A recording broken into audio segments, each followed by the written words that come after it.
We did actually take an initial view of this particular site to see what some of the barriers were to moving forward. There were a few.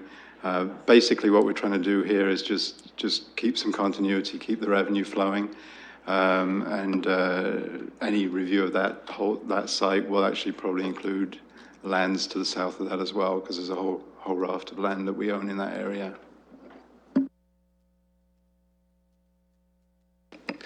Okay, if there are no other questions on, Councillor Helmer.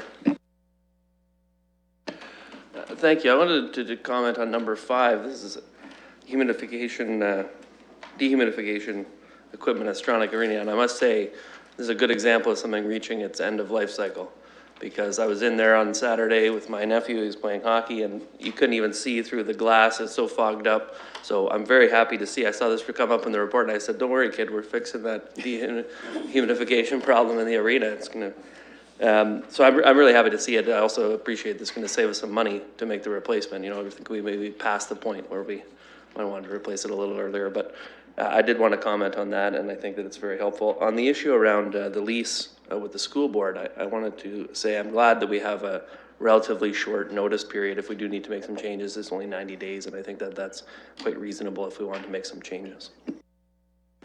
Great, I have no other speakers on this block of consent items, so I'll open it for mover and seconder. Moved by Councillor Usher, seconded by Councillor Helmer. Any further debate? Nope, seeing none. And I'll just note, Deputy Mayor Hubert here is as acting mayor, and so he'll be voting manually because the system doesn't really contemplate that.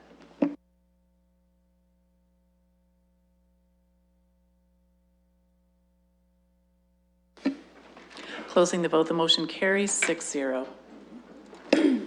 Thank you. So we have number 8, which is the tax calculator web tool. It's probably a very exciting item on the agenda for many, I'm sure, including Mr. Hayward and myself.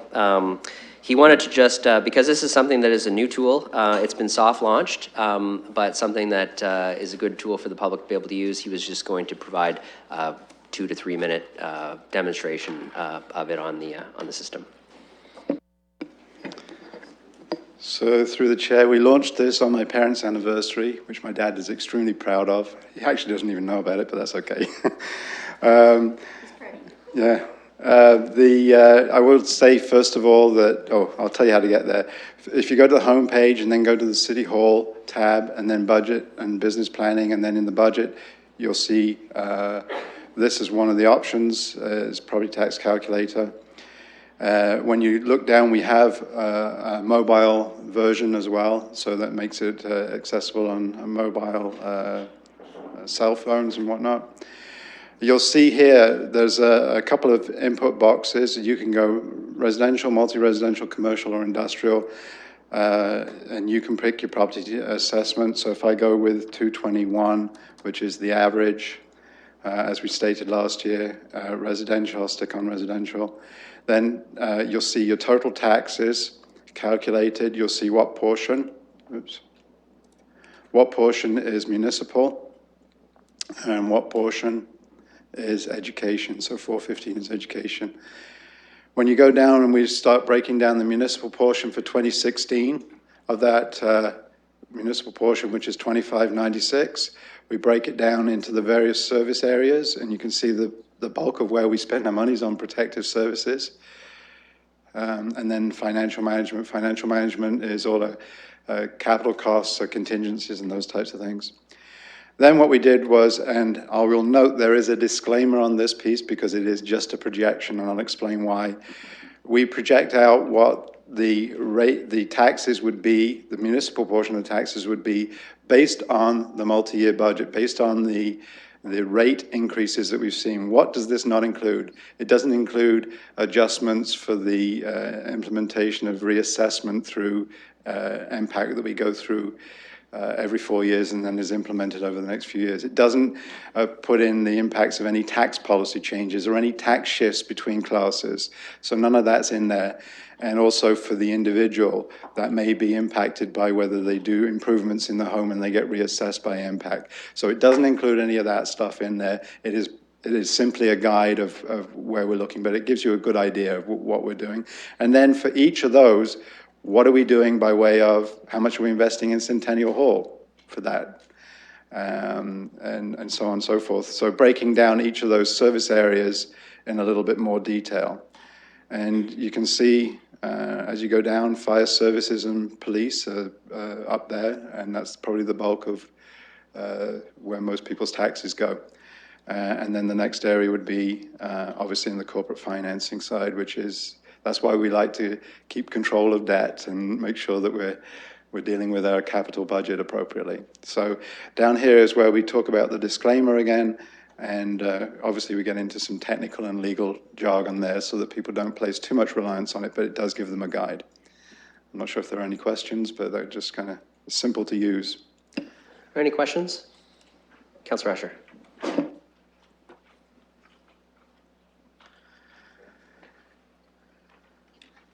I think we need your mic. Thank you. Could you just push that graph up for me a little?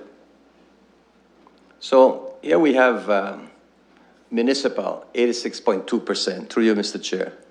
But when we passed the budget for approximately $600 million. Yet we know that our real budget is about $1 billion. And out of that $1 billion, I'm using billion, it might be 900 million for all I know. But here it says only 13.8% is educational, 86.2% is municipal. But that municipal is not just property taxes. Am I right? So is there somewhere, and if I'm right, is there somewhere else where the resident will see the difference between the municipal money and the property taxes? I hope I made myself clear. I think Mr. Hayward's got it. So the council is speaking with respect to the property tax portion versus the gross expenditure. And we always deal with the net budget. What is the net budget? This is just dealing with the net budget. It's not dealing with the gross expenditure, because what we're trying to focus on is, from a property tax perspective, if my home's worth $221,000, how much property tax am I paying? Of that, how much goes to the municipality for that $500,000 piece? And of that $500,000, where is it spent approximately? So they're all approximate numbers. They're all rounded, but it gives you a good idea of how we're spending the tax dollars that we raise on your home. And so that's what we're trying to get at. If you want to go to where are we spending all of our money, you would go to the budget document, and that would actually show you the expenditures and how we break down the expenditures. And then you'd see a shift. For example, you'd see under the social and health services, the expenditures for that area would go up significantly because of Ontario Works. But the bulk of Ontario Works is paid for by the province through subsidies. So we're just trying to focus on the individual property taxpayer and where our property taxes go and how they're spent. Go ahead, Councillor Asher. I think we need your microphone again. So that helps a great deal, Mr. Chair. So when I look on the pie, I'm only looking at that property taxes, which will make up that 86% of that total. And then the 13.8% is educational, which comes from the provincial government. Actually, the $3,011 would be what we raise from you as the property taxpayer. Of that, 2,596 goes to the municipality, and 415 goes to the to education, to the province, basically. I don't have any further. Oh, Councillor Ridley. Thank you, Chair. I don't really have any questions. I was pleased to see this in the report. I spent some time on the tool last night. This was something, as noted in the report, that I asked for at the request of one of my constituents who saw a similar breakout on a different municipal property tax bill. And what they really liked about it is it shows each of our residents that, you know, some of their money is going to support parks, is going to support transit, is going to the conservation areas, and perhaps makes people think about utilizing some of those services that they haven't in the past. If some of their tax dollars are funding them, maybe they should check them out. So I think this is a really easy way to do it. It is just an illustration or an estimate, and I'm excited that we were able to get this launched. I have no further speakers. If you flip back to your voting screens, I have a mover on this item. I'd look for a seconder. And if there's no further discussion, we can open that for voting.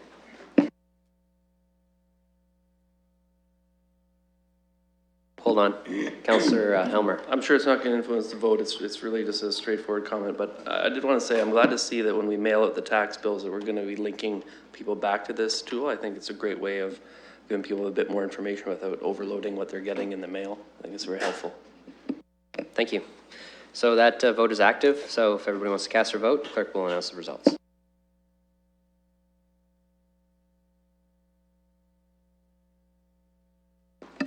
Closing the vote, the motion carries 6-0.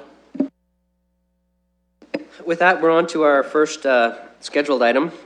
It is a part of our endeavor to hear from boards, commissions, agencies, partner organizations. This particular one is for the Western Fair Association. Mike Woods and Chris Donnell will be presenting, and so you're welcome to come up to the podium. If we need to get that adjusted for you, we can, and we'll flip to our screens and we'll hear the presentation. Good afternoon, City Councilors and Administration and members of the public. My name is Mike Woods. I'm from Western Fair District, and today I'm joined by my colleague, Chris Donnell. We very much appreciate the opportunity to share with the Corporate Services Committee, share with the Corporate Services Committee an overview of the district and how the organization is aligned in many ways with the strategic plan of the City of London. So we hope you find the information we provide today very helpful. Western Fair Association was incorporated as an agricultural society in 1867 and recently has been rebranded as Western Fair District. The district is a member-driven organization made up of approximately 159 voting members, consisting of a combination of organizations and individuals in the agriculture sector, the community sector, and an at-large sector. Through a volunteer board of governors, the organization is guided by a strategic plan that lays out its vision, mission, and principles.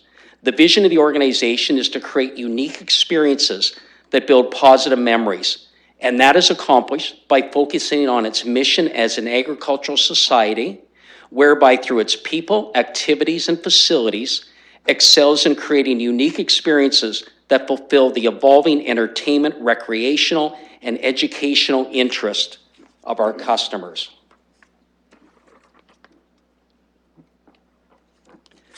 Principles guiding the organization are focused around 5 key areas. As a progressive agricultural society, the organization supports the agriculture industry and promotes its value to the urban community. As an event center, the organization strives to be an innovative leader in this field. As a responsible, respectful, and inclusive employer, the organization desires to be an employer of choice. As a vibrant community-based organization, we strive to be a valued and inclusive corporate citizen. And finally, as an established business, the district manages its affairs with integrity and financial responsibility to ensure its long-term viability. In keeping with the guidelines of a not-for-profit organization, any surpluses generated by the district are reinvested back in the site and customer programming, especially when it comes to supporting its agricultural mandate. As this committee is aware, the district is an organization that is financially self-sustaining, is separate and distinct from the city, while reserving a place in its governance structure for representatives of the city as well as other municipal bodies in the surrounding area. What the district and city have in common is both organizations are party to a long-running land lease which governs the use of the original lands upon which the district operates. Together, both organizations share in the ownership of certain lands and buildings, and the district takes very seriously its role of being a responsible site steward for this 80-acre landmark located in the heart of the city. At this time, I will turn the presentation over to Chris, who will walk you through the district's business units, key accomplishments, areas of innovation, collaborative partnerships, and alignment with the city's strategic plan.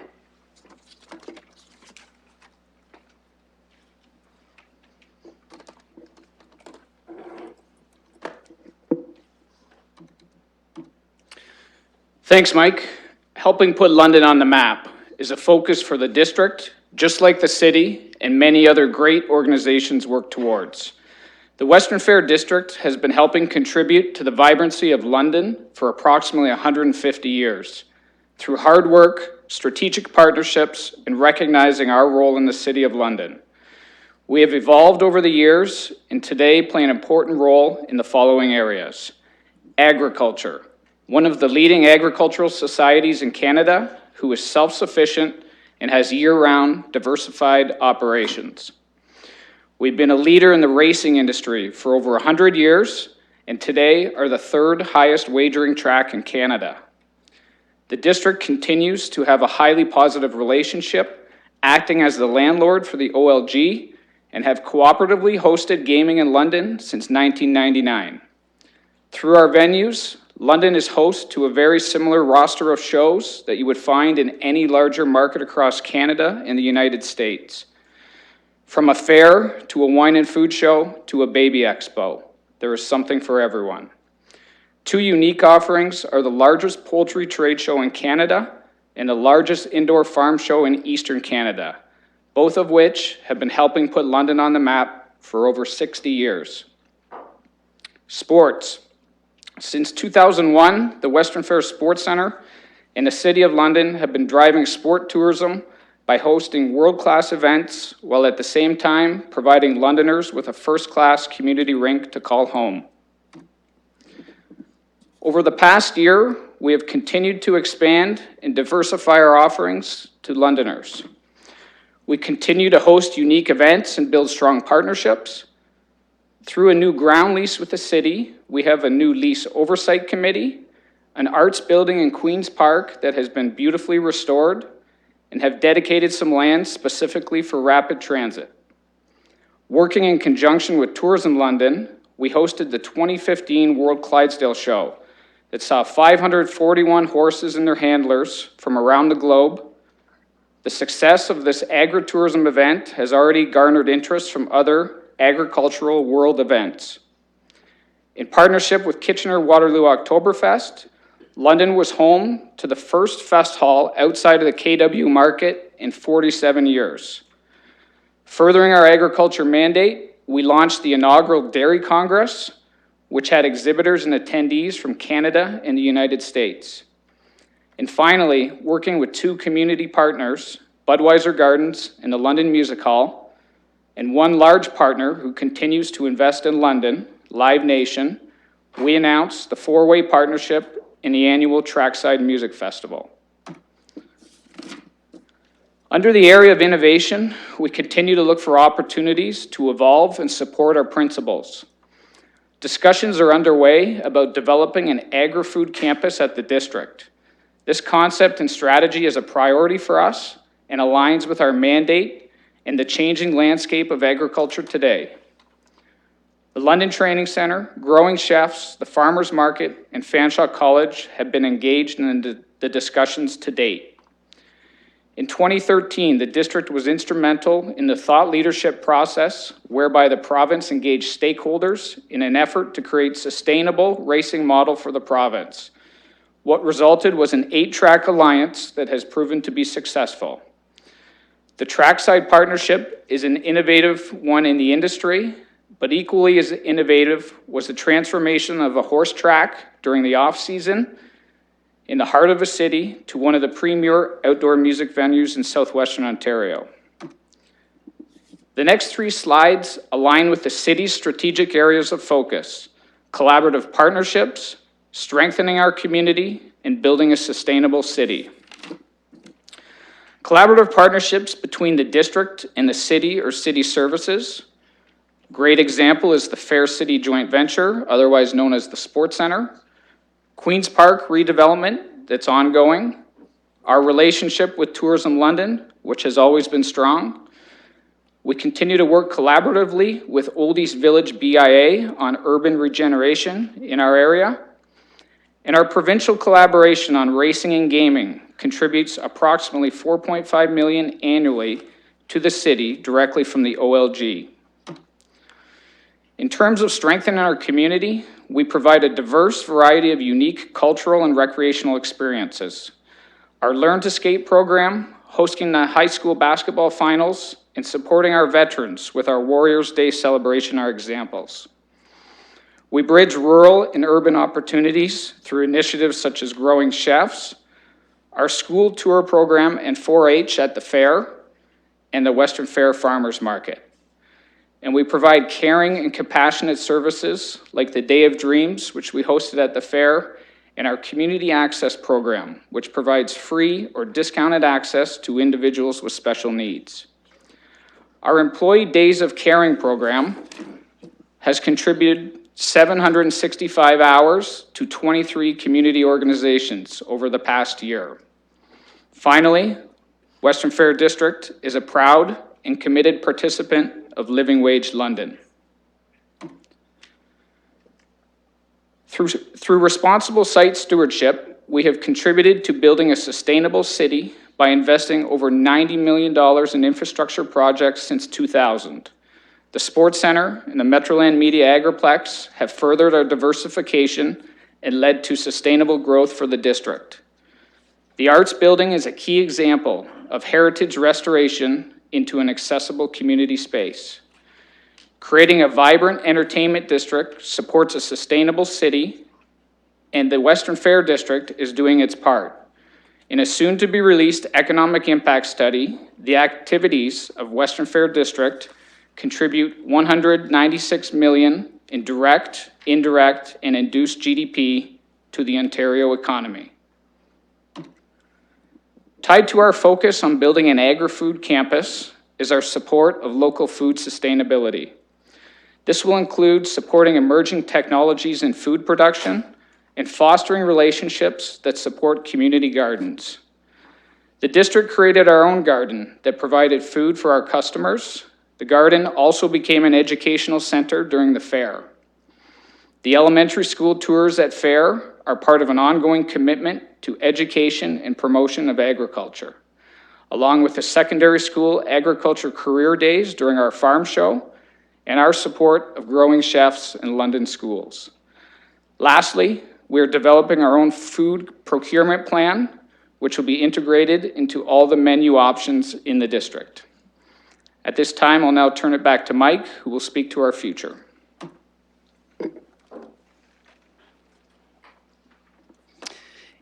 In 2013, the association's corporate bylaws were expanded to allow the district additional opportunities to bring unique entertainment options to the city. When we look into the future, we see the district continuing to elevate the quality and breadth of its product offerings and continue our leadership position in the business sectors we serve. We see further collaboration with city organizations on sports, music, and agritourism. The district is proud of our historical roots, the community in which we work and live, and together the city and the district can continue to work together to further put London on the map. Thank you very much. Great, thank you for the presentation. Questions? Councillor Usher. I'll make a speaker's list. Whoop. Oh, sorry, that was my fault. The instructions are only one microphone could be on at a time, so when you're done speaking, if you could turn it off, then we can let our questions be asked and we can get the answers too. It was built so that we don't interrupt each other. Well, first of all, Mr. Chair, through you, I'd like to say that Western Fair to me is from my perspective, is a good news story for London. And I really want to congratulate the district and the staff and the Board of Governors and the various committees who operate Western Fair. Western Fair entity. You're right, it is a vibrant entertainment district, and I'm glad to see that it is right in the heart, relatively speaking, of downtown, and also that it serves the urban and rural areas, because I think that that's important, particularly from the agricultural perspective, which is the mainstay of your mission. I like the fact that you provide education for our schools, in addition to all the entertainment that you provide, because I think it would be not worth the while for us to have this great big entity there, and our schools don't make use of it. So I like that idea. And I'm also happy to see that you're celebrating your 150th birthday next year. I hope you're going to have a great big blast and combine something with Canada's birthday, because you're as old as Canada from that perspective. I have two quick questions, and one of them you may not be able to answer because you may not have the full information at the moment, or it may still be confidential. But where are we going with respect to, number one, the racing? I see where we're going with the agriculture, and I see where we're going with the fair. I hope that we could develop the fair larger than smaller, but I'm not going to go there today. What I'm interested in is when you talk about the future. And the reason I'm asking this, Mr. Chair, is that a few years ago, there was a big commotion with respect to racing in Ontario. And we thought that we were going to lose our racetrack along with a whole lot of other racetracks. So I'd like the public to know a little bit about that, what you could give us. And also, where are we going, or where are you going, or where is the government going with respect to gaming and the utilization of Western Fair? So those are my two questions, Mr. Chair. Sure, just two small questions. Maybe some big answers. Go ahead. Thank you for the question. So the racing industry right now is repositioning itself for a long-term sustainable future. If you recall, back in 2012, the government announced that the slot at racetrack program was going to be ending, and that time there was a tie, if you would, between slot revenues and funds flowing to the racetracks. And so the industry has struggled for the last number of years, specifically rural Ontario and folks that had farms and breeding operations and family farms. We are very bullish on the future. There's currently agreements out with the government to around 2021, and then you may have read some recent press that there's discussions out there that have yet to be approved by government about a 17-year follow-on program that would bring stability to the organizations out there, and specifically, it's just not the racetracks, it's those people that are breeding horses, and that's a very long cycle, and they need the assurance that there will be a long-term future. So we are, again, very bullish on the discussion that's happening right now, and it has to be approved by government, specifically the Ontario government, but that would be a significant milestone considering where the industry was back 2012, 2013. As for the gaming, as you know, Western Fair is a landlord to the OLG. The OLG is going through a privatization process where they look to privatize the operations of the casinos, and in our case, the slot area, and move that into the hands of private operators. There's a process that's going on, and I guess what I really need to say as well, there's lots of confidentiality agreements that are going on, but primarily the winning operator for the London area would also include other sites in southwestern Ontario. So the winning operator would not only secure the London site, but it would secure places like Clinton and Hanover, Woodstock, Dresden, those types. So really the operator would have a cluster of sites to manage. And again, right now there's an RFP process going on, and I think personally we're waiting until the new year when we expect there would be an announcement that would be made. Any follow-up, Councillor Usher? No, that's perfect. That's, I think that illustrates exactly what I was looking for. Thank you very much. Thank you. All right, thank you. I have Councillor Park next. Thank you, Mr. Chair. Those are some really great answers to unpack in terms of bringing council up to date. When we look at Western Fair, I think what we see is a provincial, if not national, role model in terms of how fairs operate. And to see the diversification of revenue streams coming in is quite sophisticated, I would say, from my view shed of growing up in a rural municipality where the fairgrounds, you go and play and you go to the fair one time a year. I think I'm really quite impressed by the broad sector support that you have throughout the community. It not only speaks to Western Fair's loyalty to London, but also the residents of London and their loyalty to the fair. So thank you very much to your staff and your board for all the work that you do to promote London.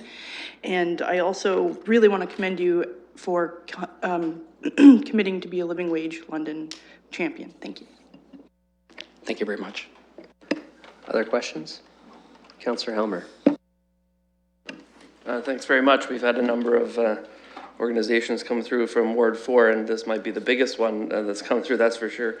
I did have a question about the agricultural campus, and I wonder if you could expand, not really about all the details of what you're thinking, but maybe some of the timing about when things might be happening and what people might expect on that front. Thank you.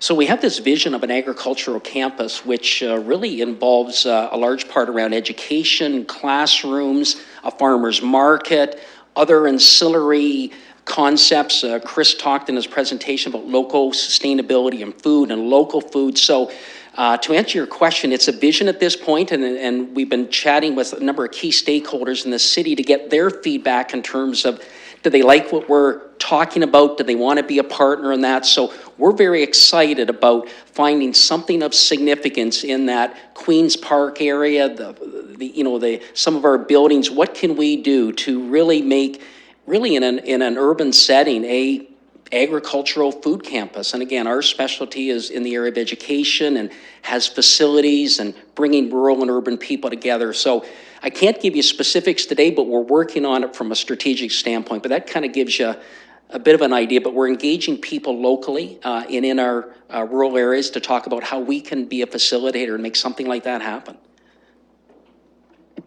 Go ahead, Councillor Helmer. Okay, that's helpful. So it's not any time in the immediate future. It's not going to be like next quarter or something like that. It sounds like it's a bit off in the future, which is that's helpful to know. When we're talking about the OLG, I'm glad that Councillor Usher raised it. Part of what's going on is there's privatization and they're finding operators for these sites, but there's also going to be perhaps some adjustments about where, there might be expansions of gaming, more gaming in certain places, less gaming in other places. And I wonder if you could speak to that and what you might expect. I know you're the landlord essentially, but it might have implications for you if there's going to be an expansion of gaming, something obviously that's of interest to people in the community about what's going to happen on the site. So I think really the way it's set up is that when a private operator comes in, right now there are currently slot machines in each of the sites in Southern Ontario that we chatted about, and there will be opportunities to expand that gaming offering primarily in the area of table games and that. So that will require some additional discussion and really, again, make sure the communities are in tune with that. And so again, there is an opportunity there, but I think it'll be up to each of the operators to determine what the demographics and the math, does it all make sense? So I think from Western Fair standpoint, we've been involved in that business as a landlord for a long time and feel that we've done a good job working with the city and the OLG to support and contain that operation and make it a place that if there was an expansion of any sort, it would be done in a very responsible way. Go ahead. Thank you. And so am I to understand that the decision around the operators, say there's some kind of announcement in 2017, and then subsequent to that, then there'll be discussion about the expansion of gaming? It's not all going to happen at the same time. That's correct, yeah. Further questions? No, seeing none. Thank you very much for the presentation. We appreciate the time and the information you provided, and we've got a copy of the slides, so thanks very much. This was also webcast, so if you liked your presentation, you're more than welcome to share it on your site and anywhere else. I think we have to have a motion to receive the delegation. It's moved, seconded. Any discussion? No? We'll open this for voting.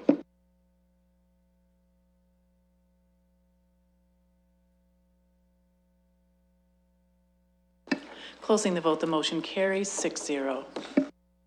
Thanks again. At this point, as I indicated, I'm gonna look for a motion to move into closed session for items, both items C1 and C2. And then we will come back and deal with item 11 afterwards. And it'll be committee room 3.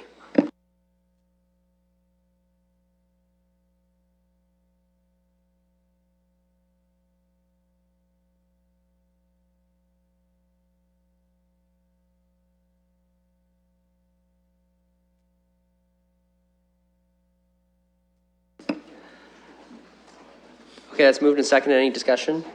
No? Okay, we'll open that for voting.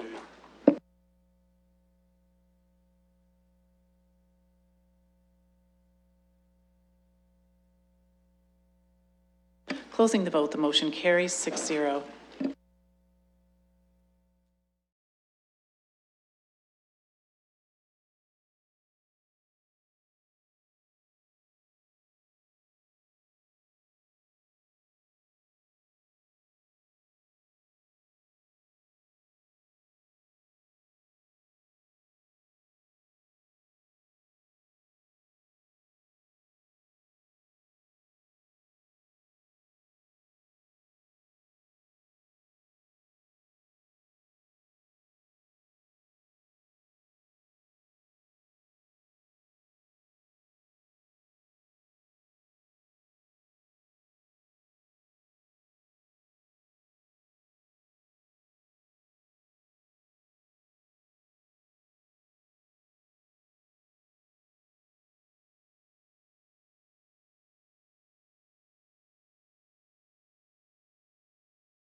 Okay, we're back in public session. I'll ask Councilor Park to report out on our in-camera session. Thank you, Mr. Chair. I'd like to report progress on the 2 items that we went in camera for as articulated on the public agenda. Okay, so the next item is items for direction. We have a request for delegation status from Jason Timlick, President of the London Professional Firefighters Association. You have the letter here. I'd look for any discussion, colleagues. Councilor Ridley. Thank you, Chair. I'd like to make a motion that we hear the delegation, but I request that the Chair make it clear that it's not a Q&A session, that councillors should not be engaged because we have policies which prevent council from engaging in bargaining activities. It's not my belief that simply hearing the delegation would be contrary to our policies. And I would much rather hear the delegation in open and public session than having individual conversations one-on-one. So this time I'd like to move that we hear the delegation. Okay, we can get that up on the screen. Is there a seconder for that? I'll second it. You could second it and then you could amend it if you like. Okay, so I do have someone who's interested in seconding this, so we will get that language up on the screen. We'll make sure it is as you like. Certainly if it needs to be amended, colleagues will amend it. I will start a speakers list on the motion at hand. I think we'll just want to make sure we get this up so everybody knows exactly what we're voting on.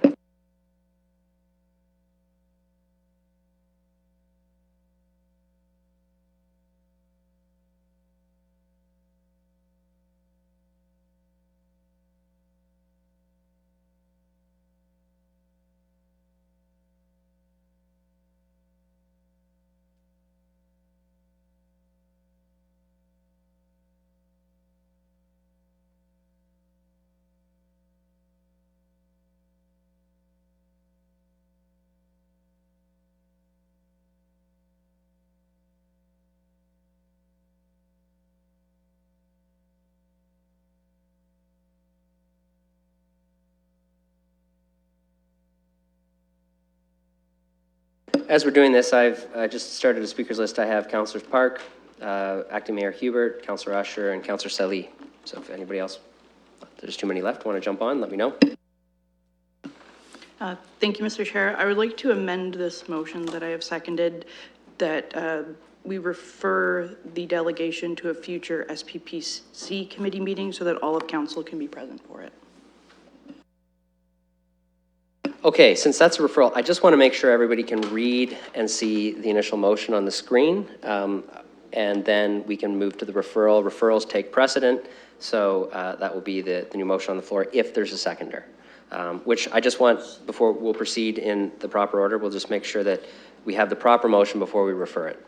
So I'll ask Councillor Ridley to make sure that the wording is the way that she wants.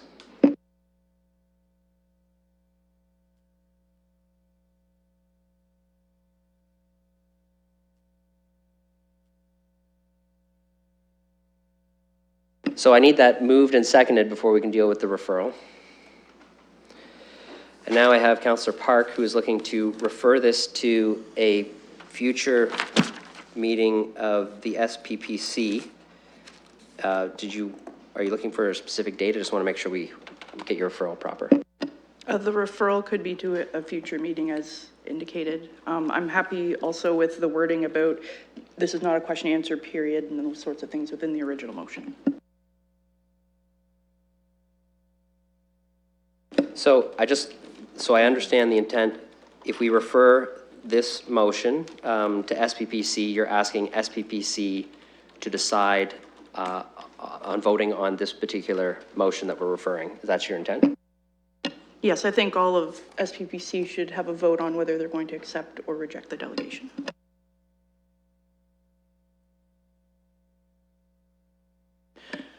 The way that the initial motion is worded is that the delegation be heard.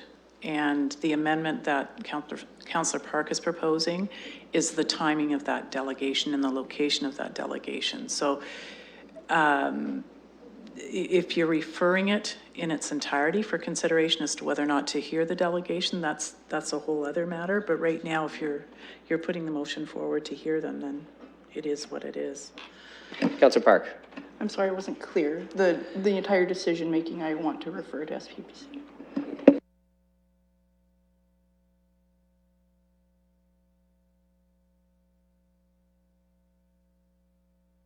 We're just working on your amendment.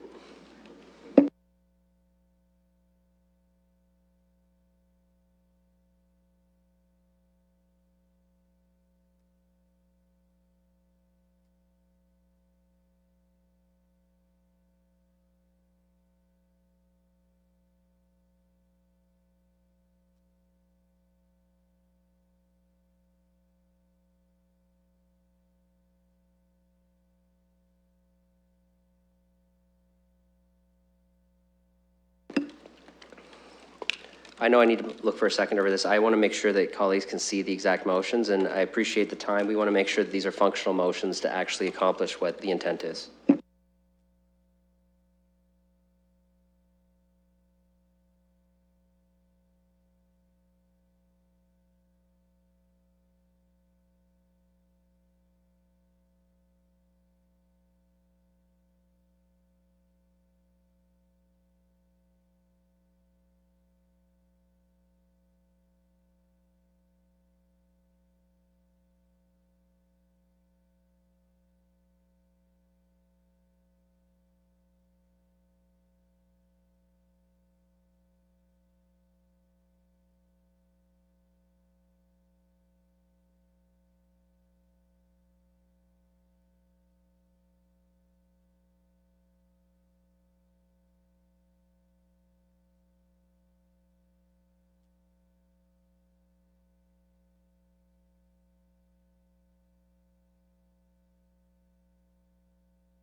Okay, Councillor Park, you can put this on the screen, and then if there's a seconder, it can be moved on the screen.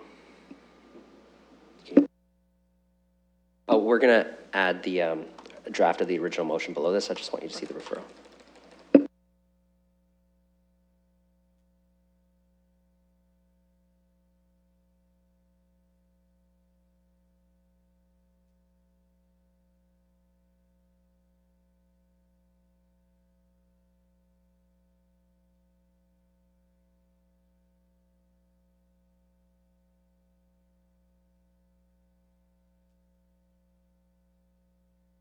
So just so colleagues know, it doesn't say it on the screen, but it is quoting the original motion that you just saw below this. It just, the system doesn't show it. So this referral is moved by Councillor Park. It needs a seconder.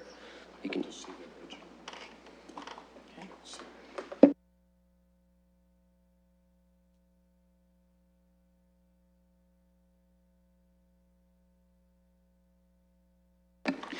For the assistance of the public, so they understand what the original motion was. The original motion on the floor was that the delegation request from the London Professional Firefighters Association be approved on the understanding that this is not a question and answer opportunity, and that council members will not engage in discussions given collective bargaining is a responsibility that has been delegated to the civic administration.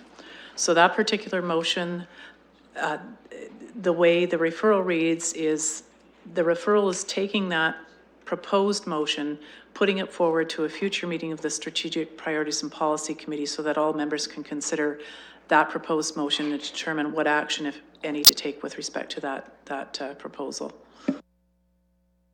Okay, colleagues understand this. It needs a seconder. If it doesn't have a seconder, we won't proceed with the referral. I see no seconder. So we'll go back to the original motion that Councillor Ridley had on the floor. And I'll continue on the speakers list. I have Acting Mayor Hubert. Oh, thank you, Mr. Chair. I'm having some difficulty seeing, but I can't, I won't be supporting the motion that is on the floor. And I have some questions for you, Mr. Chair, to administration, because I think it's really important that we understand what our policy says, and we can't, unless we want to change our policies, and I'm not a big advocate of changing policies on the fly, we need to follow our policies. And our policies are our friends in this kind of situation. They give us guidance. And so I would like to ask you, through you, to Civic Administration, whether it be Ms. Major or our legal staff, what is it that our policy says in terms of the role of members of council, council itself, and members of Civic Administration with respect to negotiations and labor relations?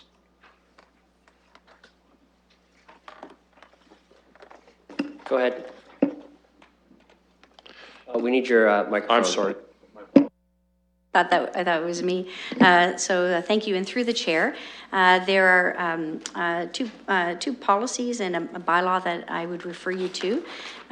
Council Policy Chapter 519 indicates that and Section E of that policy indicates that council notes that the right of bargaining unit executives to appear as a delegation at committees is not to be construed in any way to circumvent the normal labor relations practices or contractual obligations of the parties.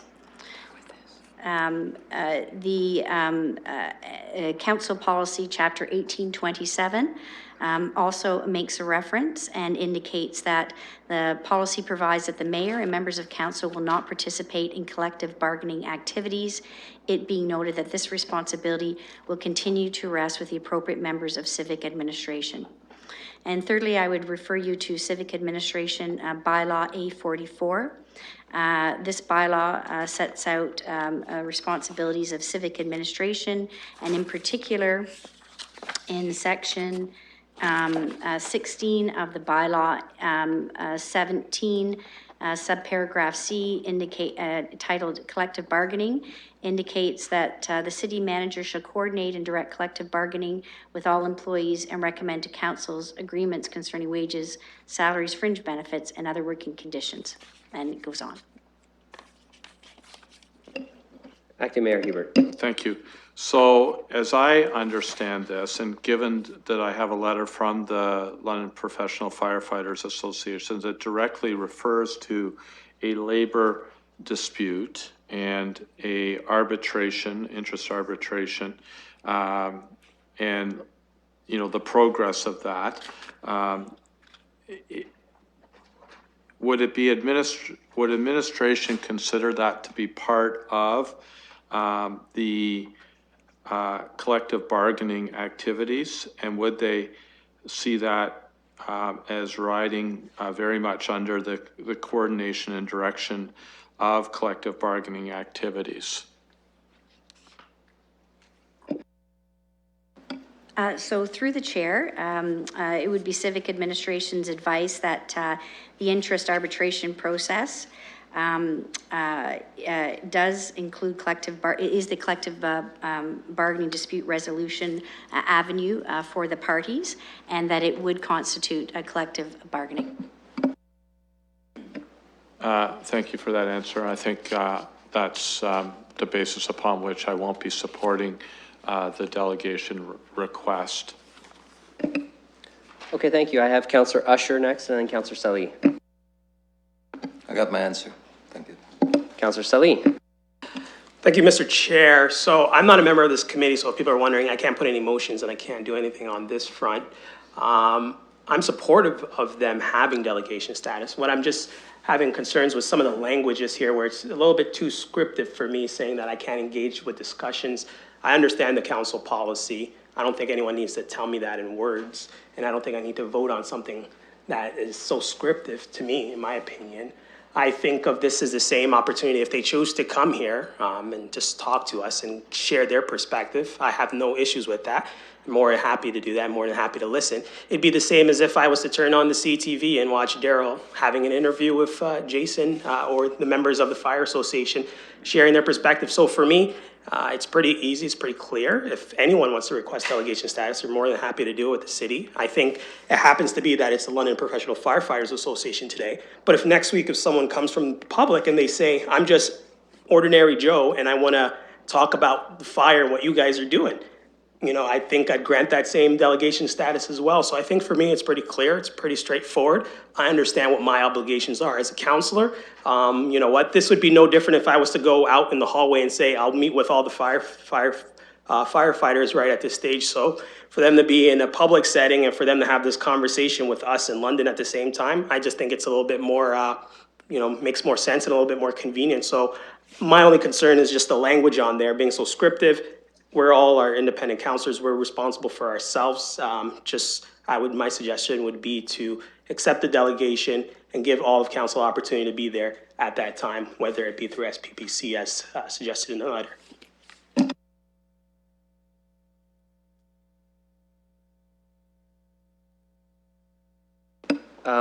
Speakers, Councillor Ridley. Thank you. I've heard some comments from some of my colleagues in regards to referring this delegation.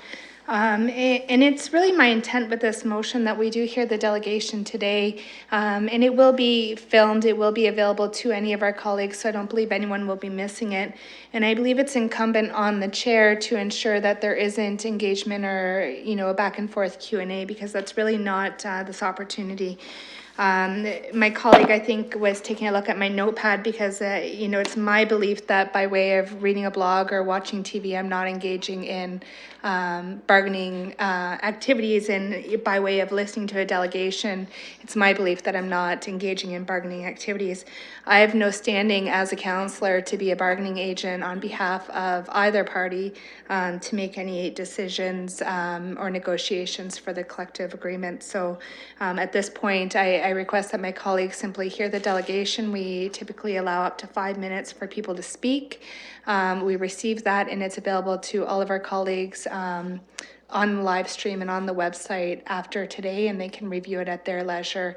In noting that a number of people aren't here today, I'm not trying to take away the opportunity, but because I'm not looking for a back and forth engagement opportunity, I think that the parties are here today and it's the appropriate time today. So I hope that people will support this. It's I think we've talked about much longer than the 5 minutes the actual delegation would be. We can hear the delegation and then we can move forward. Just as a clarification from the chair, my understanding of the procedure bylaw, there's nothing that I could do as chair besides asking people to respect the intent of the motion to stop a councillor from engaging in asking a question or having a discussion, just so that my colleagues are clear that how I would chair this particular session should it pass is I'm not going to not allow someone to put their hand up and go on a speaker's list. That's our procedures allow for that. If we have a delegation and people want to ask questions, certainly they can do that. If they want to debate things under additional business, certainly they can do that. I don't perceive anything in our procedure bylaw that would preclude me from being able to do that. Point of order, Councillor, or Acting Mayor Hubert. So is the intent of the mover and the seconder here is that the delegation would be heard today? I would say that there's a request to this committee to hear it, and I would like to hear from the chair and the clerk on this, that the council needs to weigh in on that decision to hear that delegation. Not a decision of council to hear the delegation, it's a decision. Council needs to affirm that. I understand the question. I'm conferring with the clerk.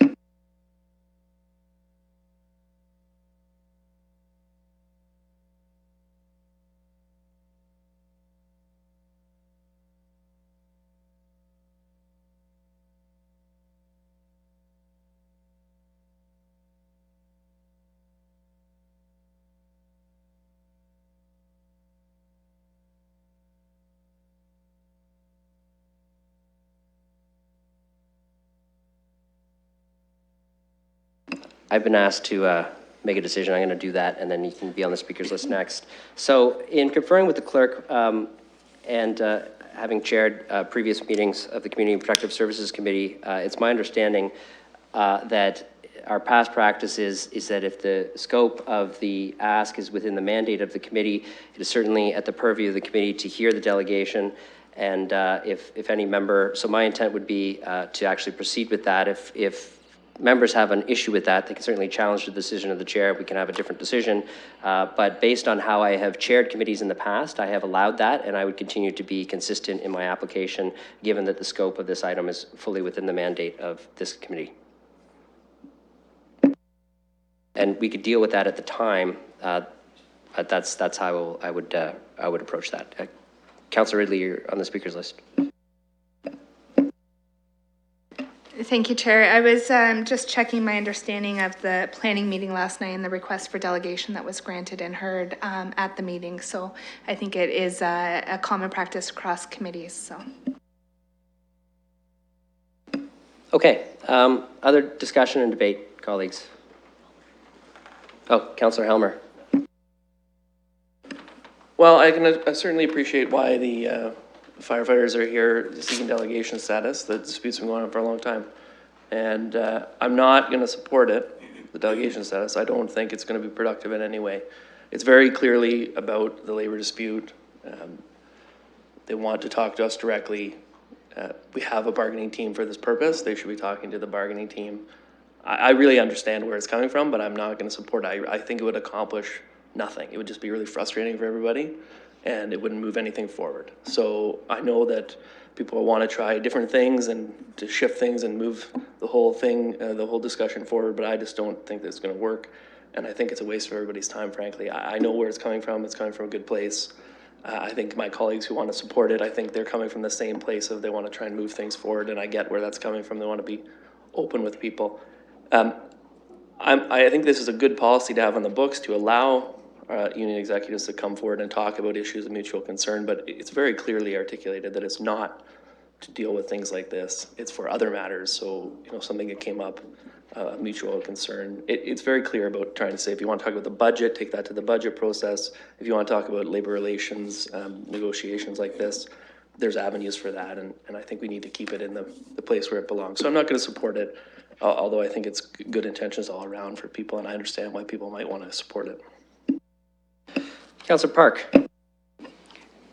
Thank you, Mr. Chair. I'll be supporting the motion on the floor. It would have been my preference to have all of council hear the delegation. I think we owe it to the public to give the union 5 minutes of their time to articulate what they want to say. And I have no intention as a councillor to engage in any sort of collective bargaining activities. I merely want to hear what they have to say. Thank you. That exhausts the speaker's list. Okay, we have a duly moved and seconded motion on the floor. I'm going to open that for voting.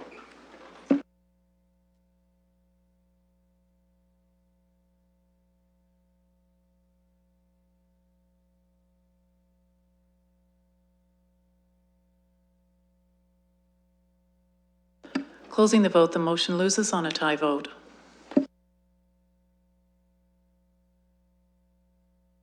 Okay, colleagues, so that motion loses on a tie vote to hear the item today. Is there? Yes, Councillor Usher. He did, and if this motion has failed on a tie vote. Yes, 3-3. I have Councillor Ridley. Thank you, Mr. Chair. I'd hope that would work, and it didn't. So I actually have a second motion. I'm just pulling it out of my email right now. Yes, that's appropriate because we certainly have attempted one action on the committee or on the letter. We can certainly attempt a second action. Any member can make any motion they want until we dispense with the letter by either receiving it or taking action on it.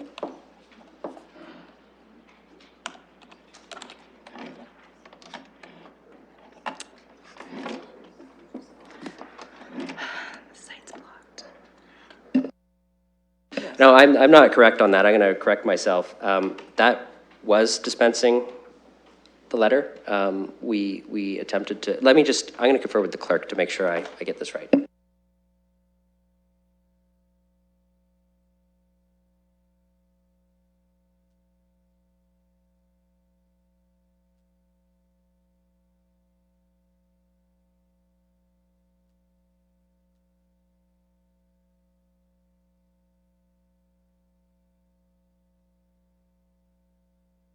So I'm just going to correct my words. Certainly another motion can be moved at committee on an item, but the letter has been dealt with. That doesn't mean you can't propose an additional action.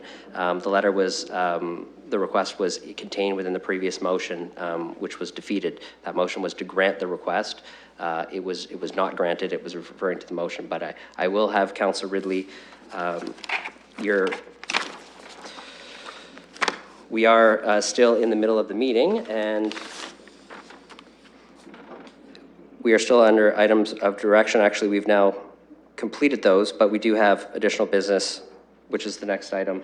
And certainly you can be on the speakers list there if you so choose.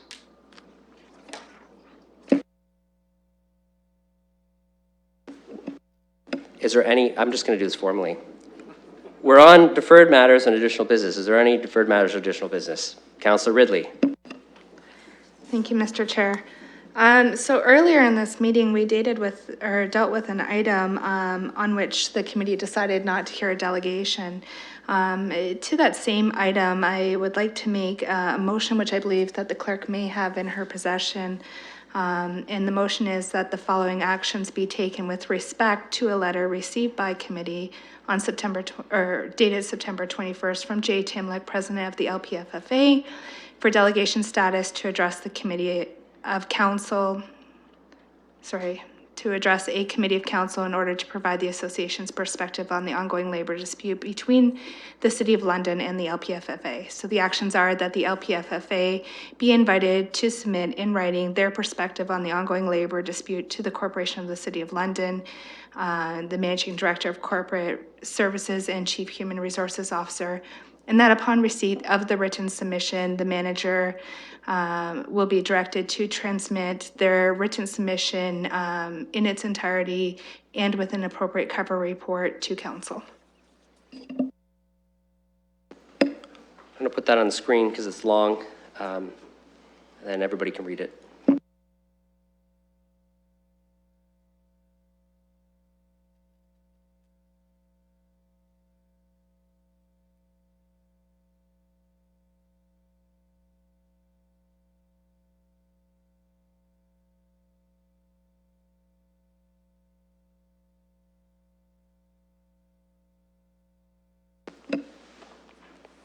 Okay, once everybody has had a chance to read that, I'll open it for formal mover and seconder.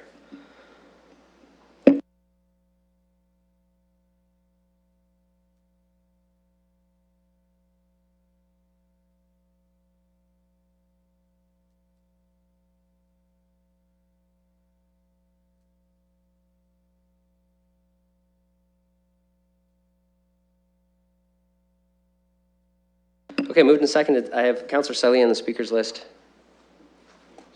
Thank you, Mr. Chair. I wish the original motion that was talked about earlier in this committee meeting was supported. I'm not too sure what the purpose of this would be. I mean, I'm pretty sure they could write us a letter whenever they feel like already. So I'm not sure what this would accomplish. I would rather I'd have no problems bringing this back up once we get to full council and trying to revive it. But they could, who am I to tell them to write a letter or not, or be invited to? I mean, I could just tell them that, in the hallway. Just so you're clear, that it's an invitation to submit formal in writing the perspectives that they may have presented today, not directing them to do anything. Councillor Escher. Thank you, Mr. Chair. Mr. Chair, I have a question with respect to the B portion. And the way it says the Human Resources Officer be directed to transmit the LPFFSA written submission. Where are they going to submit it to? To committee, to council, to whom? Can you help me? Go to the mover to answer that. Thank you. I apologize because I had edited the notes on my phone, but not what the clerk had. So I did say it when I was introducing it that they would be given to council with an appropriate cover. So I expect that forum would be an in-camera session of council or SPPC at a later date.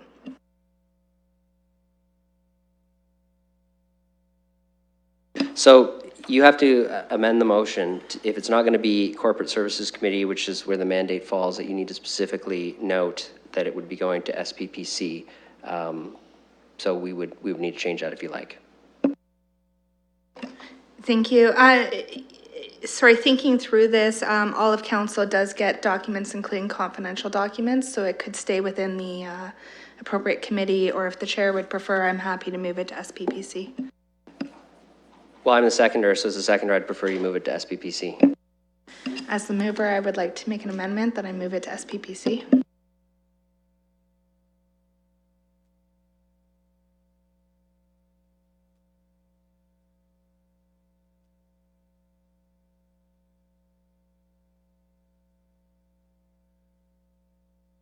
So if you could just pull your motion off of that, then it can be edited. In the meantime, I'm going to proceed on the speakers list. Acting Mayor Hubert. I just need some clarity from the mover, if I may. Is the mover's intent that the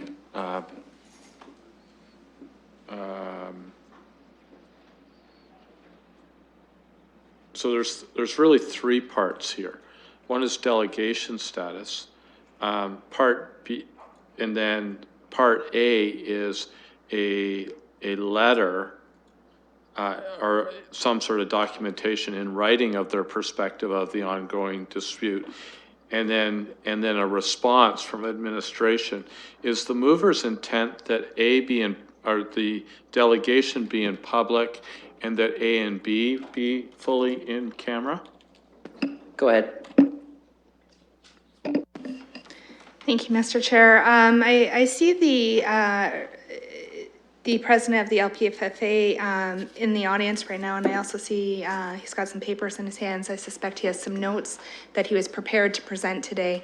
So it was my submission that should he have some notes, that he could submit those in lieu of the delegation. So since we voted to not hear the delegation, the notes, or he could leave and come back and send those notes, in that HR would have the opportunity to send that to an in-camera meeting of SPPC.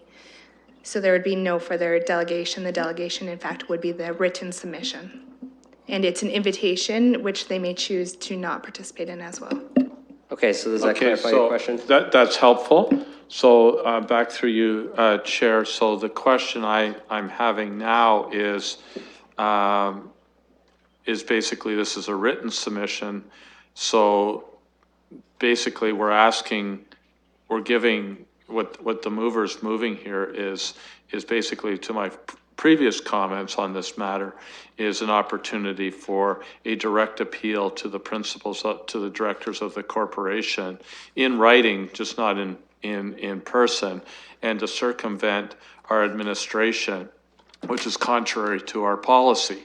And so I will renew my objection to this motion on the same grounds as I previously. I won't bore you to death going through that again. So, you know, and I guess the analogous, Mr. Chair, if I may be, is, and I'll be a little pugnacious on this, if I may, and a little forward, because this is before us right now. But, you know, there may become an issue at some point that I would like to talk to all the members of one of our bargaining units. And maybe we as council want to do that and not talk through their executive. And I have to say that I've had, in the 10 years that I've been on council, I've had members of firefighter unions, 107, 101, approach me on issues with respect to administration, and approached me on respect with issues with their union. And my answer has been 100% of the time, if you have an issue with our administration, you need to talk to your steward, your union representative, and flow through the chain of command that way. And if you have issues with your union, you need to talk to your steward, because I respect the chain of command, if you will. I could use that. I mean, firefighters, they know about chain of command more than anybody else. And that provides safety for everyone involved. And so I don't want to undercut the firefighters or any of our union executives across the corporation. That would never be appropriate.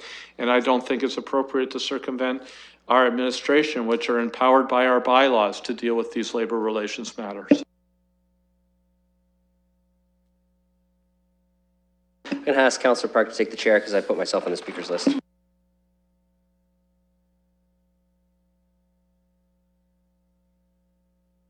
Councillor Morgan. Thank you. I seconded this motion, or I shortly will again, because in reading the original letter, there's a desire to communicate some understanding of the association's perspective. I don't know exactly what that is specifically, and I think creating an avenue that allows for the association to communicate that while respecting our policies, and I disagree with the speaker before saying that this is completely contrary to our policies. I think flowing any sort of information through the civic administration and the chief human resources officer so that a proper cover can be written contextualizing any sort of information within the confines of labor relations and collective bargaining is something that I can be supportive of. I have no idea what the information will be. I have no idea what the covering report would say, but certainly I think this creates an opportunity to flow information through a proper process to members of council, should that be something that they'd like to do. And that's why, you know, I'm glad the language of be invited is there. Was an item that came to this committee earlier today asking to communicate some information. Having an avenue to communicate information is never something that I'm afraid of. I always think that I make better decisions when I have more information, especially when I don't know what that information is. So, I'm happy to support this. We'll have the vote and see how it goes, but I think that this actually is respectful of the policies and procedures that were outlined earlier in this meeting today.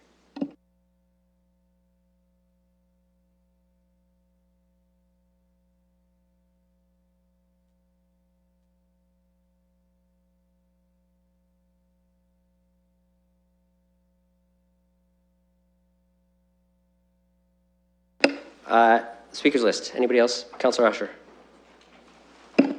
Well, thank you, Mr. Chair. I was hoping that I don't have to get into any discussion on this. It seemed to have been going pretty well, but I have to say that I'm not prepared to be a part of the bargaining units.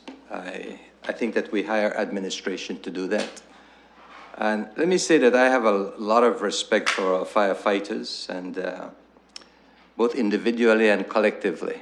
I think they do a remarkable service to our community. But when it comes to bargaining, whether it's the firefighters or anyone else, I think that that's the reason. I think that that's the reason we have our administrative staff, and through them, we have our bargaining people. And I don't want to divert any of that or circumvent any of that or go over anyone's head, so to speak, to get the information, because I am not going to make that decision. Our bargaining unit has to do all the bargaining for us and come up with a recommendation to us based on collectively them and the firefighters. I'm not sitting here, with all due respect, I'm not sitting here to get into that kind of negotiation. So I have never done it. We as a council have never done it. And I can't see any reason at this point in time why we should change that. Unless, as my colleague said, we want to change the policy. That's a whole different story.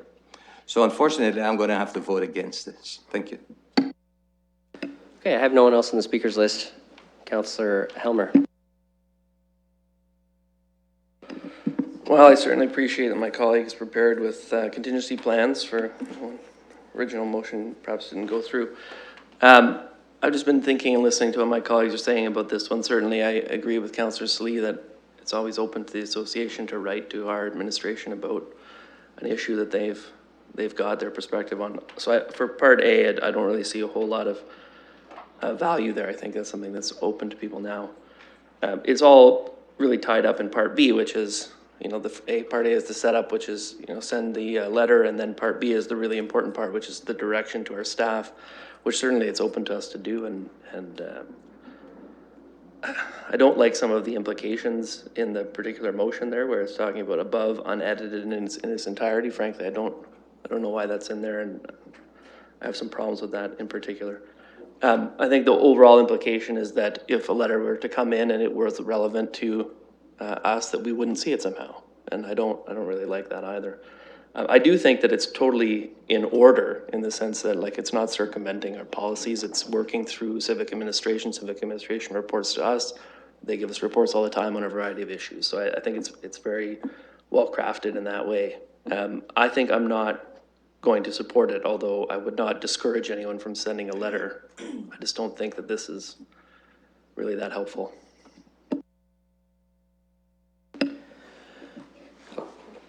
Councillor Sali. Thank you, Mr. Chair. Sorry, I just had a question. Just Councillor Usher had said that we've never done this before. I just wanted to confirm that. I had thought back in 2005, I don't know why I'm seeing something in my mind that back in 2005 there was some sort of delegation status from maybe particular LPFFA, or I remember seeing something like that. I'm not sure. I just wanted to ask through you.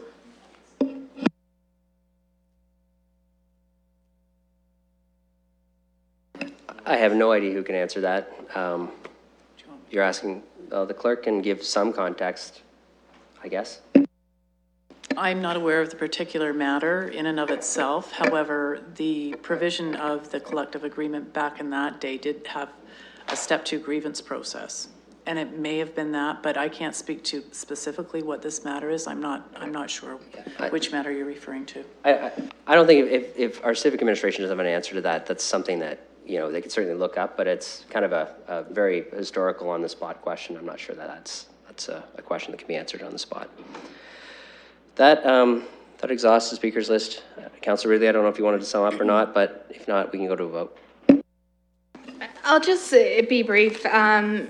You know, hearing people talk, I don't know if this is going to be supported or not. If you know, once again, if you've already stated your position, I urge you to remain an open mind until the end of debate. And think it through. Some of the language of this, I'll agree with my colleague, Councillor Helmer, is probably much stronger than what I would have typically intended to put in a motion. So I take your comments there as constructive feedback. I think what we have is we have a person or a group of people or a person representing a group of people who has said, hey, I have something I want to talk to you about. We as a committee have decided that we don't want to allow them to speak to what they want to speak to us about. And so, you know, that was really my preference, is to do that in a very open format, have, you know, the 5-minute delegation. Thank you very much. You're now rest assured that we've heard what you want to say. And I truly felt that was the most appropriate. Second to that, I don't want to shut down a group or an individual representing a group who says, hey, city council, hey, committee, I have something that I want you to hear. And so this was a way for me that they would have the option to send in those comments, and that then this committee or council or another committee of council would have the ability to have a discussion about that in an in-camera forum. So I think by saying no, you know, we're messaging that we don't want to hear. And some people may have said that and said that their understanding of the policy procedure bylaw is that we have absolutely no role. I've always taken a very open position and have said to people that I'm happy to hear from them. That doesn't mean that I engage or, you know, have that back and forth conversation, but if someone wants to share information with me, they should be able to. And I believe that if they want to share information with council or committee, they should be able to do that. So by supporting this motion, you know, I think all we are doing is sending that invitation to allow someone to send that in and to know that it will be dealt with by a committee of council at the appropriate time in the appropriate format. And also allows our civic administration the opportunity to prepare some comments on that. I get emails every day or requests from people who want to speak to me all the time, and our civic administration has no opportunity to hear what they have to say or to comment on that. So that was really what the Part B of this does, is it allows our civic administration to take a look and prepare some comments. I've said it and I'll say it again. If you would like to email me, you're welcome to email me anything at any time. But I do hope that my colleagues support this as a way of getting that information to all of our colleagues. Okay, I have no other speakers, so we'll open this for voting. Sorry, I had a request to separate this into an A and a B. I think we can do that.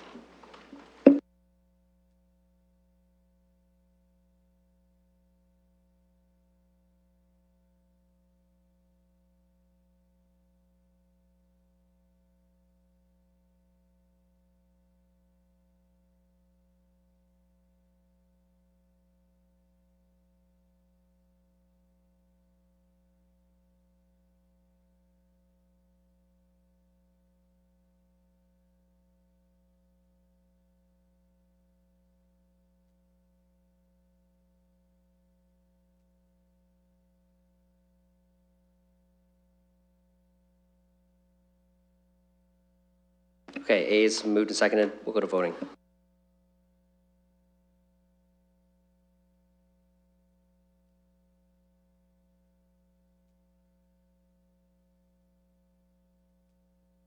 Closing the vote, the motion loses on a tie vote. And we can do B, although B is, well, just give me 1 second.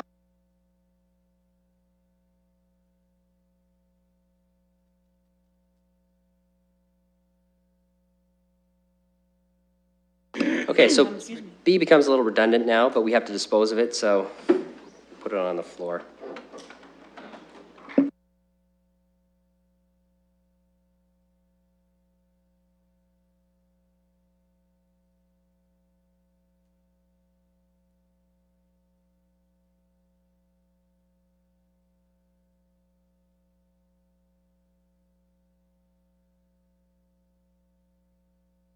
We'll open the vote.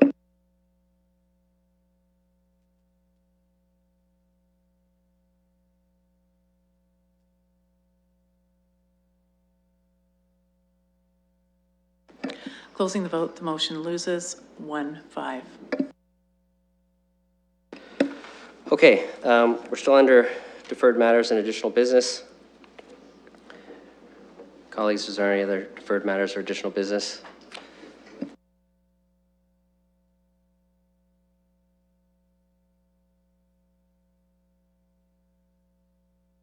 Okay, seeing none, moving to adjourn. Councillor Usher, seconded by Councillor Hubert, or Acting Mayor Hubert. All those in favor? That carries. We're adjourned.